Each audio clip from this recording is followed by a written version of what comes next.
sans pour autant jeter l'opprobre sur notre compatriote Steve Dukaga.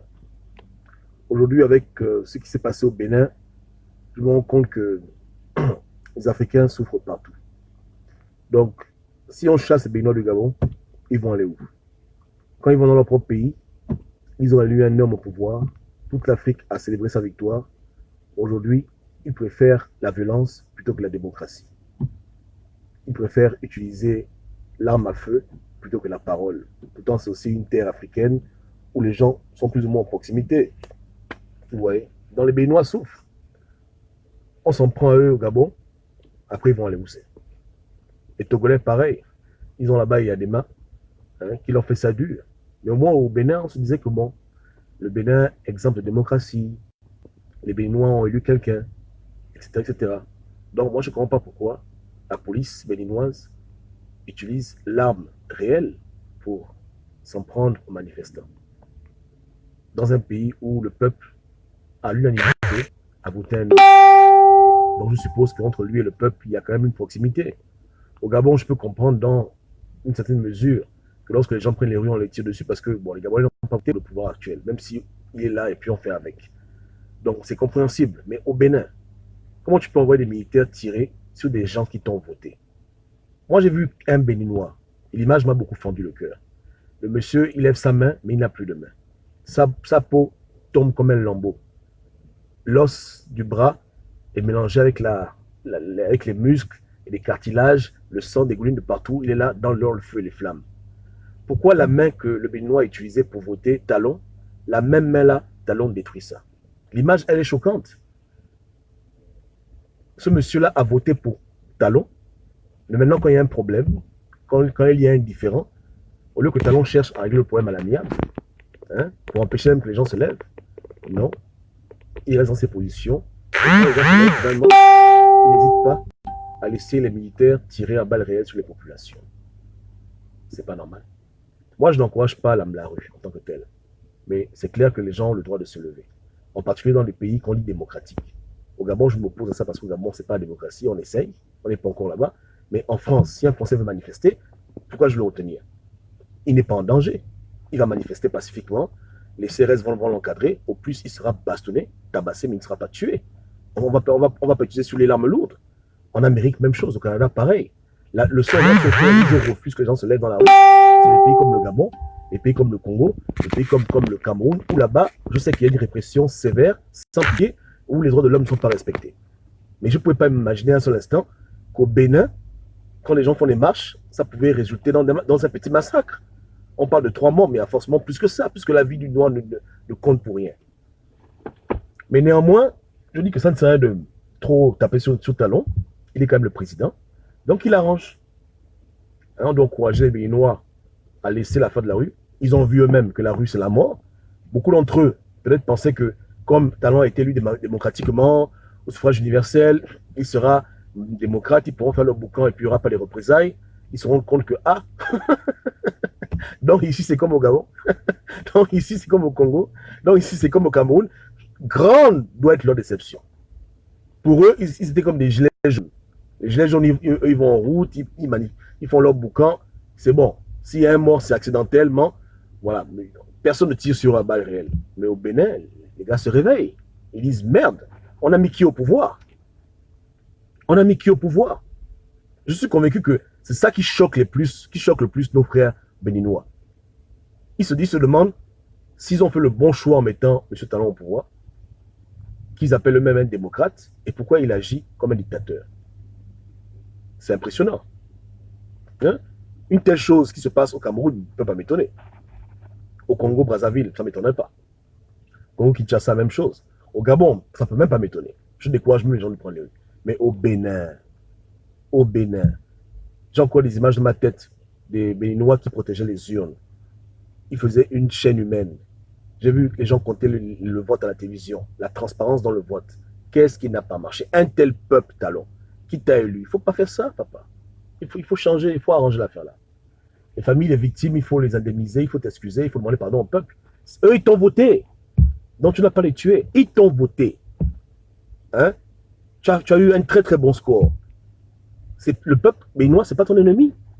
Vous avez un litige, essayez de le régler à l'amiable. Vous n'êtes pas ennemis. Les Béninois étaient fiers de leur élection, non? Ils ont voté ce type. Ou bien, est-ce que Talon a pris les armes pour s'imposer au pouvoir? Je ne le comprends pas ce problème. Est-ce que Talon a pris les armes pour s'imposer? Non. Il a été élu par les Béninois. Élection transparente, tout le monde a applaudi. Tous les organes du monde ont applaudi l'élection au Bénin. Même nous, au Gabon, on a applaudi. Toute la terre entière a dit c'est très très bien. Les Béninois ont mis au pouvoir qui ils voulaient. Mais c'est pas comme ça que tu vas les remercier. Hein?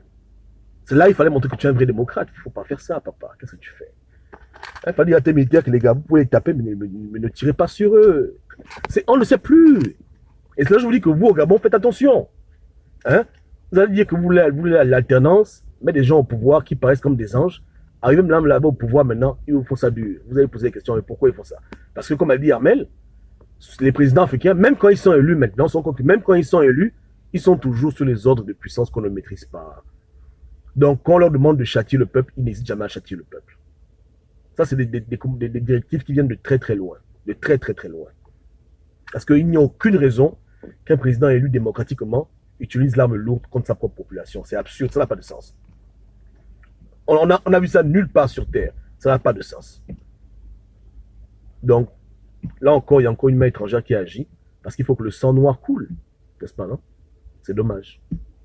C'est quand qu'en Afrique, on aura des États responsables où on va comprendre qu'on ne tue pas son frère noir. On ne tue pas son frère africain. On le tabasse, on le met en prison à la rigueur, mais on ne tue pas son compatriote.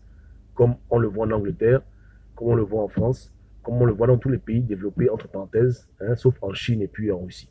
Mais à part la Chine et la Russie, là-bas, ils sont clairs, ils sont dans le communisme, ils n'ont rien à foutre. Dans les pays, entre parenthèses, modernes, on fait la démocratie, on ne fait pas ça.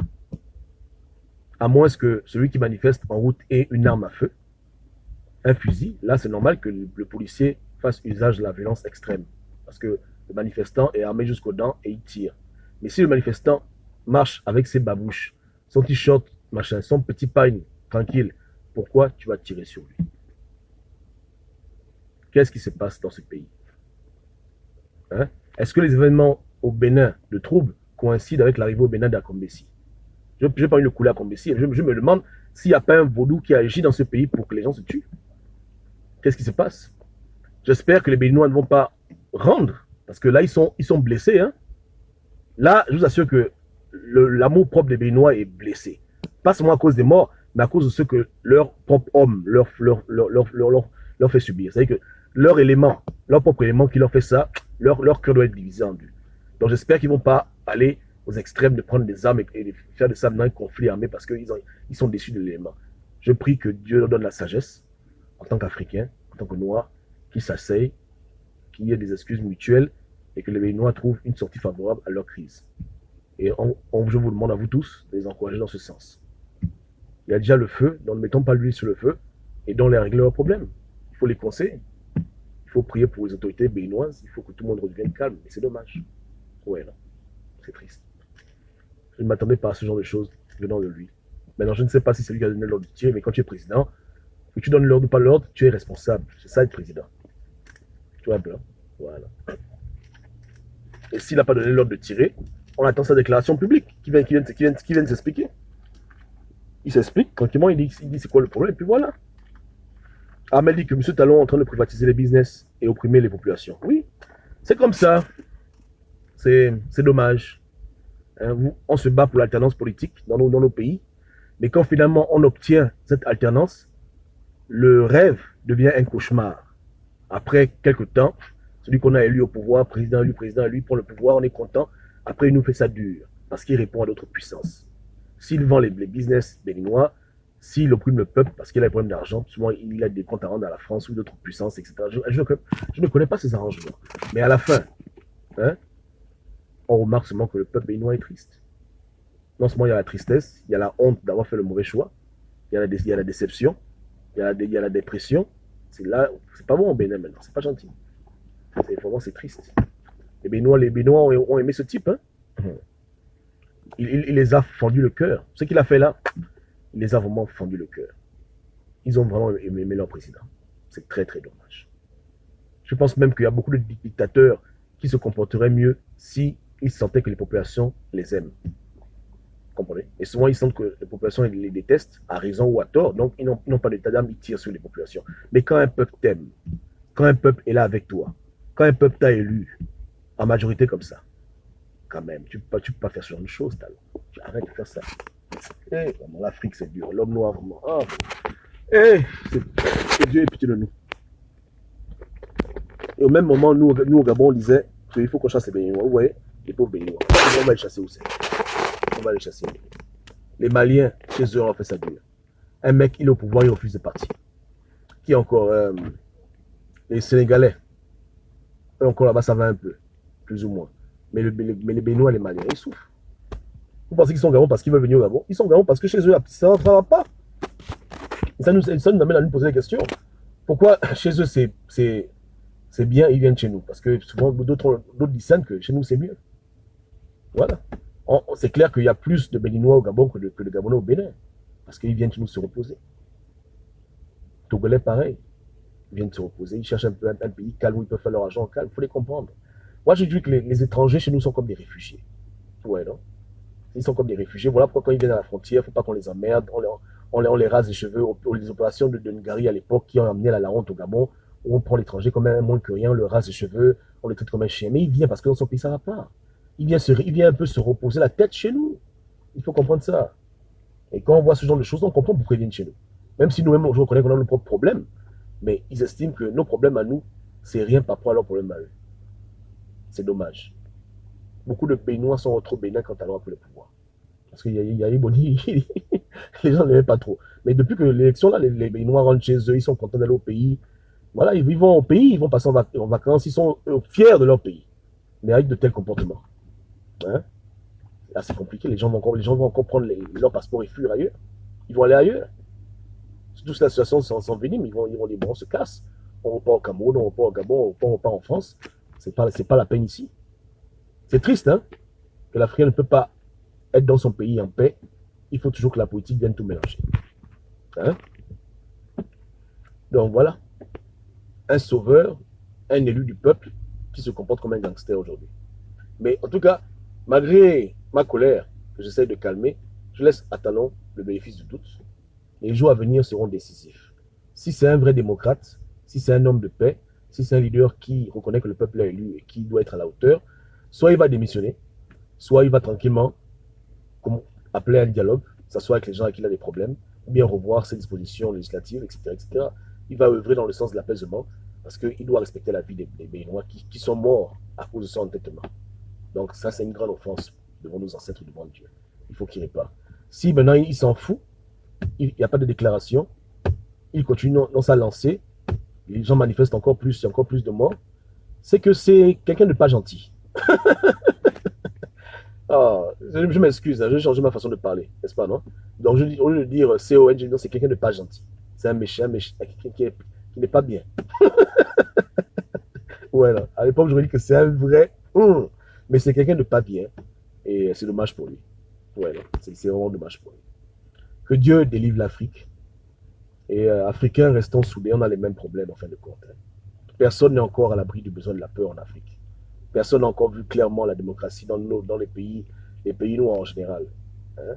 Peut-être l'Afrique du Sud à la rigueur, mais dans les pays Togo, Bénin, Cameroun, Gabon et Mali, Tchad, on est dans le même bateau. On vit les mêmes choses, on a les mêmes problèmes. Donc que Dieu nous aide à nous rapprocher, à trouver des solutions ensemble. Et que Dieu touche aussi les leaders de ces peuples qui fassent la différence jusqu'au bout. Pas seulement en apparence, mais dans le fond. Et on veut des leaders qui aiment leur population, surtout quand les populations les choisissent. C'est quand même grave. Tu vois un peu là. C'est grave. Donc, que Dieu ait pitié du Bénin.